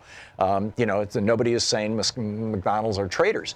But when you hide it, and when you run for president and hide it, it is, number one, making you blackmailable. It's putting you at risk. And number two, I think it's a political crime, essentially. And impeachment's essentially a political process. So I think this is going to play large in the impeachment hearings. But as to exactly what was discussed in those meetings, we don't know, Evelyn. But I think the broad consensus that, most of the people who are guessing, and a lot of the leaks out of the White House and some of the things that were quoted in Michael Wolff's book, the one about all the general craziness, suggest that really what the discussions were about was, how do we get rid of the sanctions on Russia? And of course, now we know, and we didn't even know this until a few weeks ago, that the subtext of that is that Donald Trump, wanted to build his Trump Tower, and he needed the sanctions gone in order to get the funding, because no other bank in the world is going to lend him the trillions necessary, or the billions, necessary to build that hotel. Evelyn, thanks a lot for the call. It's great to hear from you. We'll be back. It's 22 minutes past the hour here on the Thom Hartmann Program. Beto, Bernie, Kamala, Corey, who is it? Stick around.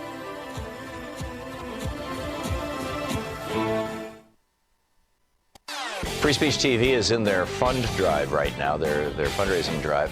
And so it would be a great time for you to call 877-378-8669. 877-378-8669. And of course, you can go to the Free Speech TV website and donate there as well. Please be sure to mention the show. There are a lot of great goodies that Free Speech TV is offering right now as part of the funds drive. And in fact, there's quite a few. But the important thing is to call 877-378-8669. Here's some information on one of the things that you can get. With a $20 contribution, and $20 may not sound like a lot of money, but to Free Speech TV, actually it is. This is an entire television network that runs on a little tiny budget. With a $20 contribution, you get a Free Speech TV sticker, 3x8 clear window with a logo of Free Speech TV. Please call now.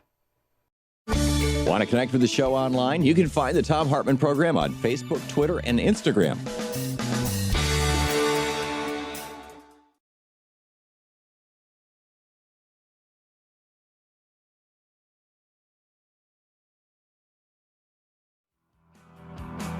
Welcome back. Thom Hartmann here with you. Some comments from our chat room over on YouTube. Thom Hartmann Program. Will the Dems take back the hundreds of millions of acres of protected land that the GOP stole from us and gave away to their corporate cronies and the corporations for extraction? It could be reversed. If once a Democrat is in office, what Killer Sheep is pointing out is, and correctly, is that Ryan Zinke and the Interior Department under him have, it's not just bear's ears. It's which was done by Congress, actually, by Republicans in Congress, but it's also, a lot of protected wildlife reserves and a lot of federal land that is still being held as federal land. They're just now saying, hey, oil companies, come on in. You can drill in the Arctic. You can drill in the grouse, habitat. You can drill anywhere you want. And anyway. Machiavelli says, my question is, why are Democrats constantly willing to embrace Mitt Romney plan as worthwhile? I'm not sure what that is talking about. If it's talking about Mitt Romney's suggestion that we should put employers in jail who hire people who are here without documentation, that's just how the law worked in the United States from the 1920s right up until the 1980s. And then in 86, Reagan changed that. So WKUC Radio 2 says, too bad Cohen isn't black. He would have gotten life without parole. Yeah, amen. Which brings up another issue, which I wanted to riff on a little bit here. And that is Cyntoia Brown. Cyntoia Brown is the Tennessee. She is a young black woman who on August 6, 2004, 16-year-old Centoya Brown shot and killed Johnny Allen, a 43-year-old Nashville resident who had picked her up for sex. It was an act of self-defense, she explained to the police. But they prosecuted her for robbery as an adult, a 16-year-old who was being exploited sexually. And so now there's this rather substantial effort to bail her out on this. She is not the first one, by the way, or the only one. Ruby McCullum in August of 1952 was arrested and tried for killing her rapist, famously not allowed to testify at her trial despite that he held her captive. C.C. McDonald, a black trans woman who was attacked by white supremacists, defended herself, resulting in the death of her attacker, was locked in a men's prison. Corey Gaines had a parking violation, was shot in her home while holding her son. She had numerous encounters with Baltimore police who would abuse her. And Marissa Alexander, who spent years in prison after shooting a gun in the air to protect her child from an abusive man in the state where George Zimmerman got away with the murder of Trayvon Martin. She was not able to use the stand your ground defense despite only having fired warning shots. So anyhow, Governor Bill Halsom, his number is 615-741-2001, is the guy making the decisions about Centoya Brown. You might want to contact the governor's office in Tennessee. You're listening to the Thom Hartmann Program. Call 202-808-9925. So there's all those things going on. We'll be back with your calls on the Democratic presidential primary right after this.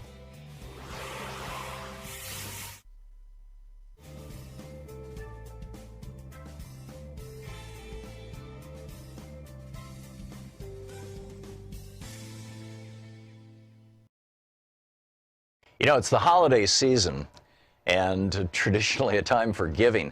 The last 2 days, we hit less than 20% of our goal for each of those 2 days. We are way down. We really need your help. 877-378-8669. If your gift is more than $100 to Free Speech TV, they will, and you're going to want to do it quickly because it's got to get to you and then you've got to send it out to somebody else. They will send you a card that you can send to somebody or give to somebody indicating that you've made a gift in their name.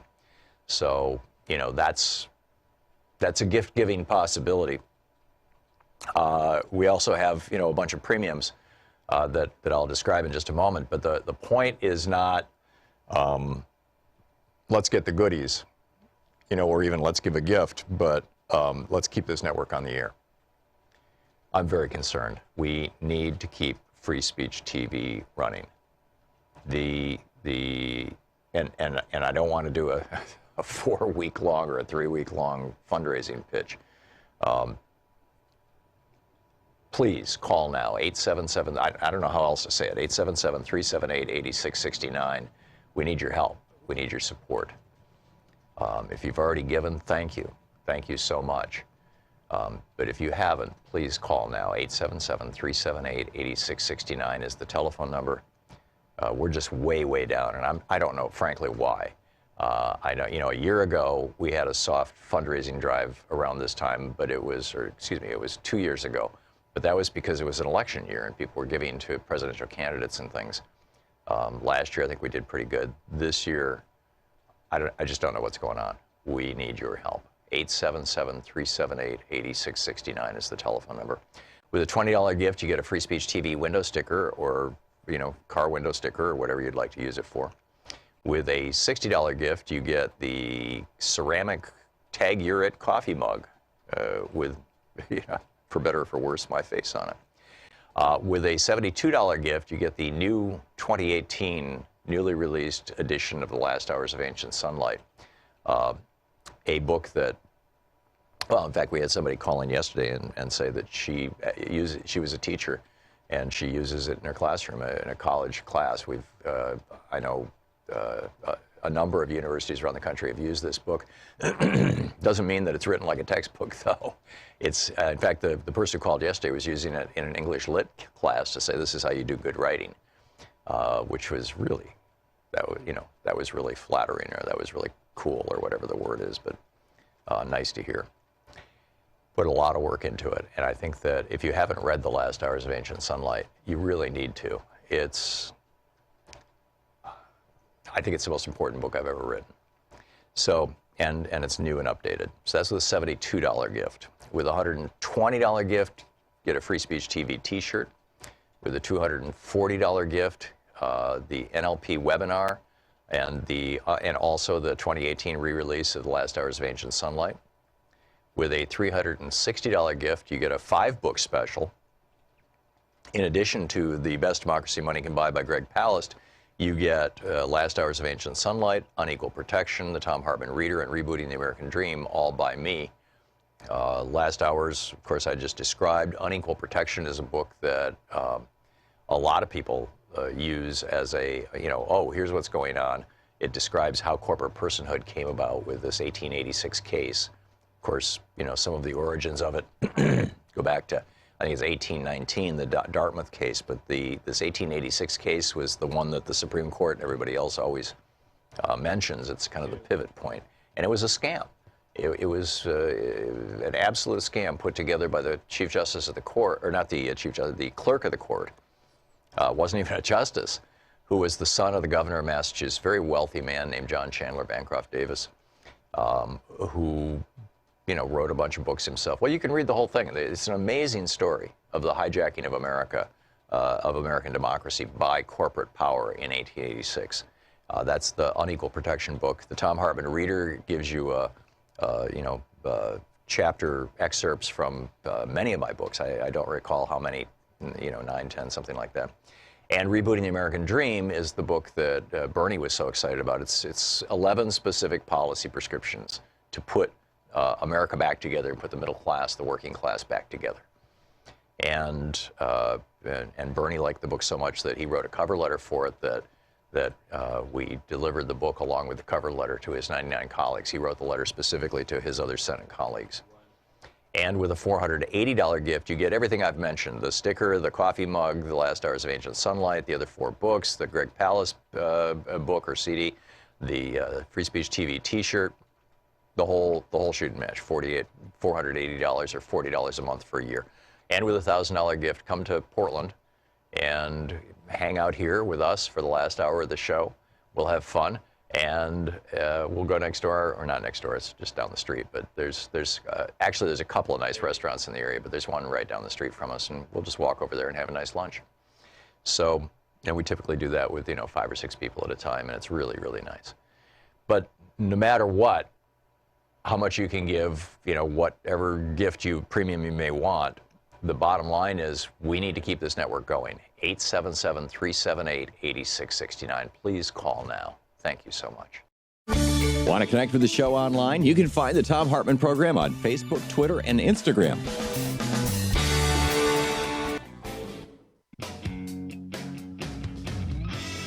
Welcome back. 34 minutes past the hour. It's the Thom Hartmann Program. And Joni Joni, I don't have a city or state for you. Where are you calling from? Hi, I'm calling from Long Beach, California. Okay. Your thoughts? Hi. Okay, I think O'Rourke should run with Bernie as the vice president because I just can't take another old, tired Democrat. And I'm sorry, Cory Booker and Kamala Harris, it's kind of like the Oscars. Once Denzel and Halle Berry got it, that's it for a while. So you can forget that. And then, let's see, what other reason? I just think O'Rourke has the energy and what it's going to take to do it. And then with Bernie backing him up, because I think the Democrats, the traditional ones, are too upset with him for him to get the nomination. So I think at least if he runs and fires everyone up, and then the O'Rourke guy names him as vice, I think that'll be a winning ticket. Very interesting. Thank you, Joni. Let's see here. This is another Joni in Cochise, Arizona. Hey, Joni, what's on your mind? I'm the opposite. No to O'Rourke because he's just a pretty face he's unformed clay without experience. Well, he was 6 years in the U.S. House of Representatives. That's as long as Mark Pocan was. Well, that makes me think better of him, but still, I want Bernie or anybody that Bernie legitimately throws his weight behind. If that's not Bernie being co-opted by the Democratic Party to pick their whatever. Mm-hmm. But anyway, Yeah. I want Bernie's policies for sure. I'm old enough to remember Reagan, and I'm sick to death of Reaganomics. And Bernie is working for the unions. He's working right now. He's getting the job done now. He's not waiting for somebody to magically appoint him president. He's actually working now. Absolutely true. Absolutely true. Joni, thank you for the call. Joy in Thompsonville, Illinois. Joy, your thoughts? Hello, Tom. Hey, Joy. I agree 100% with Joni about Bernie. I love him, and his policies are great. And the most important issue right now is climate change, because I listened to Amy Goodman's show yesterday, and they were at the Global Climate Conference in Poland, and now they're saying less than 10 years to turn around policy on climate change, or we've had it. Yeah. And Bernie is the number one person. That's his number one agenda, is to take care of climate change, or nothing else matters. Well, and he makes the point that with a global Green New Deal, or even a national Green New Deal, we can not only deal with climate change, but we can actually revive our economy. Oh, yes, we can do everything, but we got to take care of that one problem, or we'll have the sixth extinction. Yeah. And this will be the first one caused by man. Yep. And Beto is a fine person, and I don't care who Bernie selects, but I want his wisdom and his policies, because there's no one just like him. I trust him 110%. Yeah, I do too. His age is going to be a big factor, but on the other hand, young people across the country were principally powered Bernie. And, he was in his 70s then. On Facebook, you can see the Millennials 2020 for Bernie. It's an organization. Mm-hmm. And I tell you, if everyone has seen that global conference yesterday on Amy's show, it was so interesting. It was great. And free speech, I advertise you every day. I tell someone on the Internet about free speech, because I love you guys. I send you money because I believe in you. That's great. Or you send it to Free Speech TV. And I love free speech. Yeah, okay. Joy, thank you for the call. Excellent points all. And let's see here. Tracy in Gig Harbor, Washington. Hey, Tracy, what's up? Hey, Tom. Hi. Thanks for taking my call. First, I wanted to just tell you what I have taken to call in the Republicans. I call them, or the GOP, the gutless, opportunistic panderers. So, anyway, that's the acronym for GOP, gutless, opportunistic panderers. I like it. That's my name. You're welcome to use it. Mm-hmm.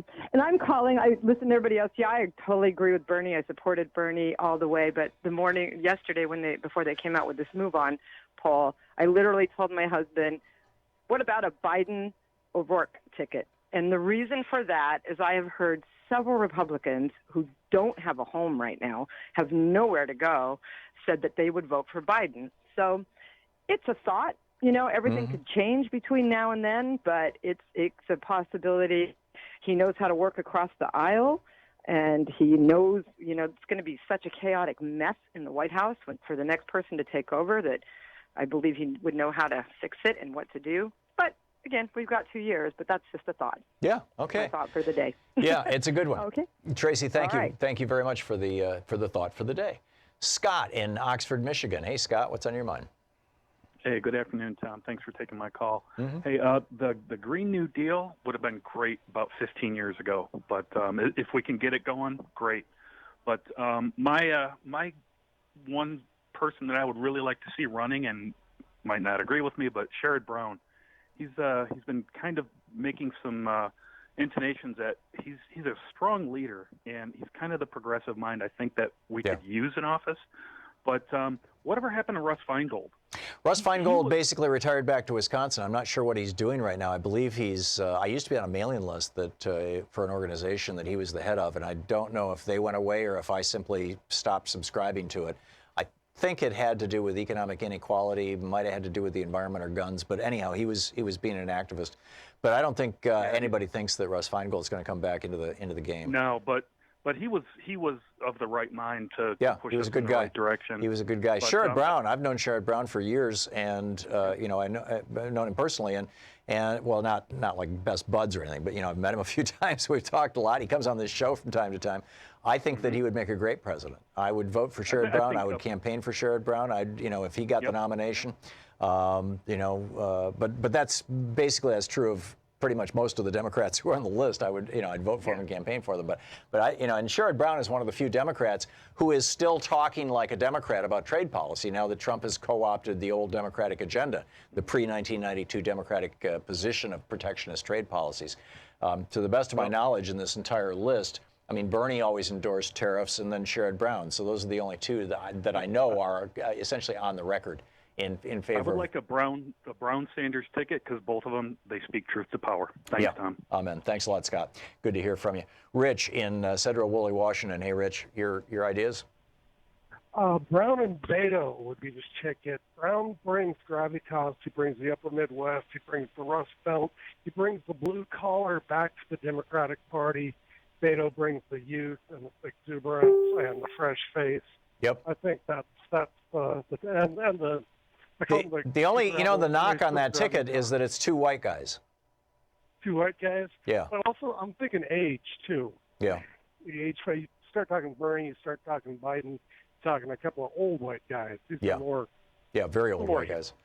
Yeah, that's a good point too, and I suspect that people are so fed up in this election. As I pointed out earlier, we have been debating the end of Reaganomics, and we've seen Democrats campaign on ending Reaganomics literally since 1992, and it hasn't been done. And then Trump campaigned on ending Reaganomics, and he didn't do it. Obviously, he made it worse. So I agree with you. I think that it's time for serious change. Jeanette in Spirit Lake, Idaho. Hey, Jeanette, your thoughts? Oh, hi, Tom. Thank you. I'm definitely behind Bernie, and I think, what happened in 2015, 2016, Bernie has the independent vote. He still has the independent vote, and you can't win a general election without the independent vote. I think he has the youth behind him, and he has trust, and he's not establishment, and those are all three very important things that we need to have right now. Yeah, excellent points all. Jeanette, thank you. Very well said. I'm moving along fast here. I'm trying to get everybody in before the break because we're going to have Talk Media News in a few minutes. Jonathan in Encino, California, you're on the air. Hi, Tom. Just want to ditto what Jeanette said about Bernie, for sure. I agree with that. I just wanted to sort of say my comments on O'Rourke. I think is just he's just neoliberal. You said it yourself. He changed his spots. If he can do it that way, he can go back. I don't trust that. Bigger the smile, the sharper the knife, sort of. Well, thing. maybe he just, his voting record, was sort of, But when he was in Congress, but I think he was. It's possible he was just trying to figure out what's where and how to do things and how to get things done, and then, but he campaiged on a relentlessly progressive ticket in Texas. Yeah, but as isn't it possible for people to wake up? People have campaigned as the agitator or the changer, and Bernie is. Well, you're right. Clinton did that, and Obama did that, and we've seen it. We've seen, like Jeanette said, seen his record. We've seen him working, and I think that we need we don't need the quick change. It's going to be a long process. It's a hard job, and he's done that. He's shown that. That's what we need, someone to do that. We don't need the quick fix, the quick sale. Yeah. Yeah, and Bernie, policy-wise, has been in the same place for, 30 years, or longer. They're not new ideas, but they're good ideas. Yeah, amen. Jonathan, thanks for the call. We'll be back. We'll continue this conversation after the news at the top of the hour here, and we also want to get into a conversation about, what's the deal with the economy and what do we do about that. Stick around. We'll be right back.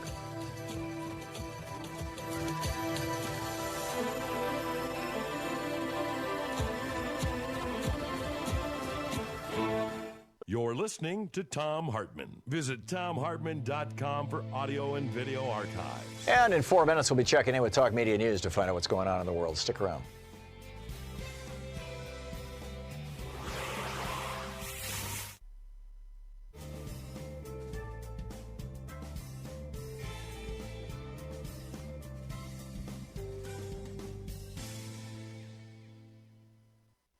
And welcome back. Mike in Chicago. Hey, Mike, what's on your mind? Hello. Hey. How are you? Good. What's on your mind?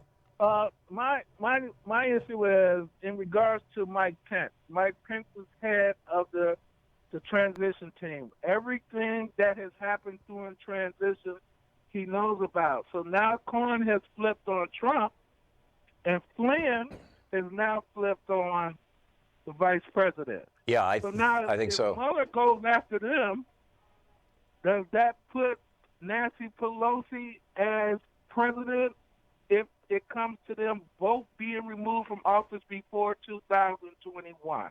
That's the op-ed that I wrote on Tuesday and that was published, or actually I wrote it on Monday. It was published on Tuesday in Common Dreams, Raw Story, and Alternate, and may show up on Slate, which was basically, are you ready for President Pelosi? Because if they go after Mike Pence at the same time they go after Trump, and if they're impeached together, then Nancy Pelosi becomes president, as I'm reading the Constitution, and I haven't heard anybody contradict that.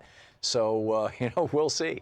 Mike, thanks for the call. Vida in Addison, Illinois. Hey, Vida, what's up? Vida?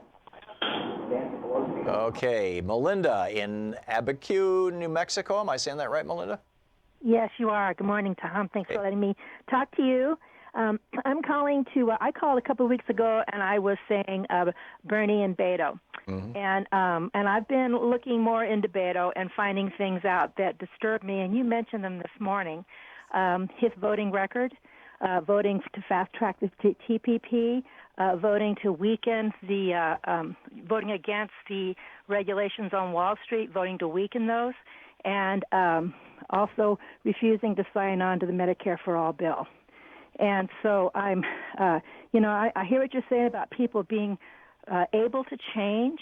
The one person that has never changed, has always been the same, is Bernie. Mm-hmm. I don't know anyone that can fully be trusted. Also, Obama's come out really liking Beto, and I'm not here to bash Obama, but when he sided with Wall Street instead of the people, that was it for me. Yeah, we got burned by Bill Clinton. His New Covenant speech, his stump speech in '92 was wonderful, but it's not how he governed.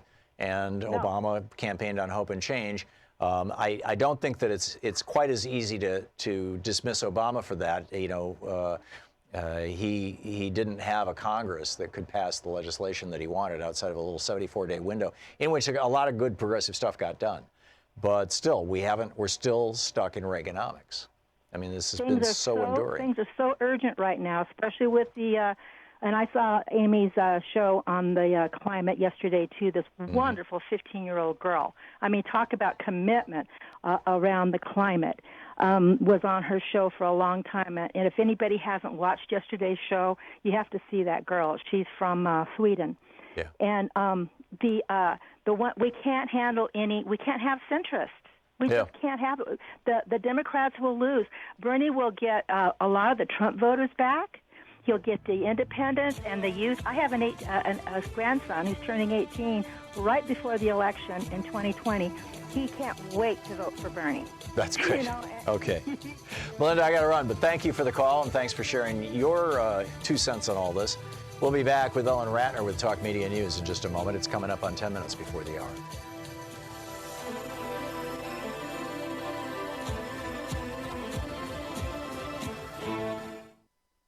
Free Speech TV is in their fund drive right now, their fundraising drive, and so it would be a great time for you to call 877-378-8669, 877-378-8669. And, of course, you can go to the Free Speech TV website and donate there as well. Please be sure to mention the show. There are a lot of